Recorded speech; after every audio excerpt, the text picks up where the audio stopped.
സുപരിചിതരായ ചില കഥാപാത്രങ്ങളാണ് മാർത്തയും മറിയയും ലാസറും. യേശു സ്നേഹിച്ച ഒരു ഭവനം, യേശുവിൻ്റെ സ്നേഹിതൻ എന്ന ലാസറിനെ കുറിച്ച് പറയുന്നു. യേശു ആ ഭവനത്തിൽ കടന്നു ചെല്ലുകയും അവരുമായിട്ട് സംസാരിക്കുകയൊക്കെ ചെയ്തു. യേശു ചെന്നാലും മറിയയുടെ സ്വഭാവം, മറിയ യേശുവിൻ്റെ പാദപീഠത്തെങ്കിലിരുന്ന് അവൻ പറയുന്നത് കേട്ടുകൊണ്ടിരിക്കും, അതിനെക്കുറിച്ച് ചിന്തിച്ചു കൊണ്ടിരിക്കും. മാർത്ത വളരെ ശുശ്രൂഷ ചെയ്യുന്ന ഒരാളാണ്. അതുകൊണ്ട് മാർത്തയ്ക്കൊരിക്കൽ വലിയ പ്രയാസം വന്നപ്പോൾ മാർത്ത യേശുവിനോട് പറഞ്ഞു, കർത്താവേ, എൻ്റെ സഹോദരി ശുശ്രൂഷയ്ക്ക് എന്നെ തനിച്ചു വിട്ടിരിക്കുന്നതിൽ നിനക്ക് വിചാരമില്ലയോ? എന്നെ സഹായിപ്പാൻ അവളോട് കൽപ്പിച്ചാലും.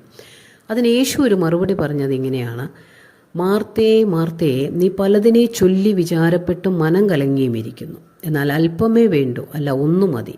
മറിയ നല്ല അംശം തിരഞ്ഞെടുത്തിരിക്കുന്നു, അതാരും അവളോട് അപഹരിക്കുകയില്ല. യേശുവിനെ സ്നേഹിക്കുന്ന വ്യക്തികളിൽ പോലുമുള്ള ചില വ്യത്യാസങ്ങളായത്. ചിലർ ഒത്തിരി പ്രാർത്ഥിക്കുന്നവരാ, ഒരുപാട് പ്രാർത്ഥിക്കുകയും സ്തോത്രം പറയുകയും ആരാധിക്കുകയും ഒക്കെ ചെയ്യുമെങ്കിലും എല്ലായ്പ്പോഴും ഒരു പരിഭവം അവർക്കുണ്ട്. പലതിനെ ചൊല്ലി അവർ വിചാരപ്പെടുന്നവരാണ്, മനം കലങ്ങിയിരിക്കുന്നവരാണ്. അതുകൊണ്ട് ആർക്കാ കുഴപ്പം?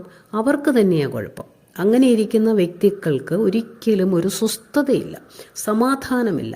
അവരുടെ പരിഭവങ്ങളും പലവിധ വിചാരങ്ങളും അവരെ തന്നെ അവിശ്വാസത്തിലേക്ക് നടത്തുന്നതാണ്. യെശയ്യാവിൻ്റെ പുസ്തകം 30-ാം അധ്യായത്തിൽ വരുമ്പോൾ അവിടെ പറഞ്ഞിരിക്കുന്നു, ദൈവം പറഞ്ഞിരിക്കുന്ന കാര്യം, ഇസ്രായേലിൻ്റെ പരിശുദ്ധനായ യഹോവയായ കർത്താവ് ഇപ്രകാരം അരുളി ചെയ്യുന്നു, മനം തിരിഞ്ഞടങ്ങിയിരുന്നാൽ നിങ്ങൾ രക്ഷിക്കപ്പെടും. വിശ്രമിക്കുന്നതിലും ആശ്രയിക്കുന്നതിലും നിങ്ങളുടെ ബലം. ക്രിസ്തീയ ജീവിതത്തിൽ ഏറ്റവും അത്യാവശ്യമായിരിക്കുന്ന ഒന്നാണ് ഒരു വിശ്രമം, ഒരു ശാന്തത. അത് നമ്മുടെ ആത്മാവിനും മനസ്സിനും ശരീരത്തിനും ഒക്കെ ഉണ്ടാകണം. അതോടൊപ്പം തന്നെ ആശ്രയബോധം, പൂർണ്ണമായിട്ട് ആശ്രയിക്കുക. അതിലാണ് നിങ്ങളുടെ ബലമെന്ന വചനം പറഞ്ഞിരിക്കുന്നു. ആ ഒരു ബലം ഉണ്ടെങ്കിൽ മാത്രമേ നമ്മളിൽ സ്വസ്ഥത അനുഭവിക്കാനായിട്ട് കഴിയത്തുള്ളൂ. നമ്മളിൽ സ്വസ്ഥതയുണ്ടെങ്കിലേ മറ്റൊരാൾക്ക് സ്വസ്ഥത കൊടുക്കാൻ സാധിക്കത്തുള്ളൂ. നമ്മളെക്കുറിച്ച് കാണുമ്പോൾ നമ്മളിൽ ദൈവമുണ്ട്, നമ്മൾ യേശുവിൽ വിശ്വസിക്കുന്നവരാണെന്ന് മനസ്സിലാക്കണമെങ്കിൽ ഈ സ്വഭാവം നമുക്കുണ്ടാകണം. ഒരു ആശ്രയബോധവും അതുപോലെ തന്നെ ഒരു വിശ്രമവും.